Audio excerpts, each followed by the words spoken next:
Komika Gusti Muhammad Abdurrahman Bintang Mahaputra alias Bintang Emon menyoroti maraknya kasus pelecehan seksual terhadap perempuan di tanah air.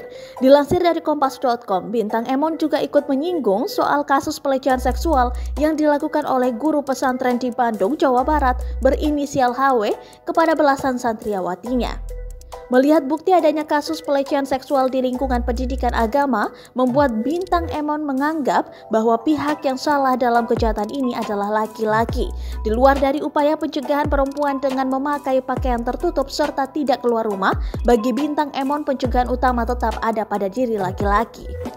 Itu yang di pesantren, badannya kurang ketutup kain, bagaimana itu? Kudu banget mukanya ketutup kain juga biar kayak mumi, kata Bintang Emon dikutip dari Twitter @BintangEmon Jumat 10 Desember 2021.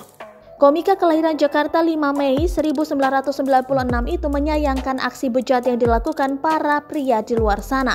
Tidak peduli pencegahan sebesar apapun, nyatanya kasus pelecehan seksual tetap ada. Harus sampai gimana perempuan-perempuan kita jaga diri?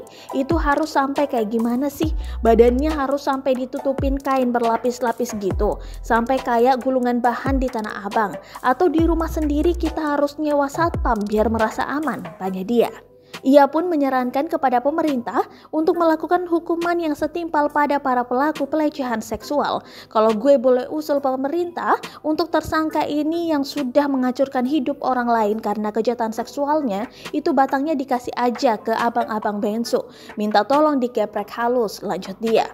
Sebagai informasi, salah satu kasus pelecehan seksual yang disinggung Bintang Emon terjadi di sebuah pesantren di Kota Bandung, Jawa Barat. Seorang guru pesantren berinisial HW tega memperkosa 12 santriawatinya. Akibat perbuatannya, 8 korban yang di bawah umur sudah melahirkan, sementara 2 orang sedang hamil. Belasan santriawati ini diperkosa HW sejak tahun 2016 hingga tahun 2021.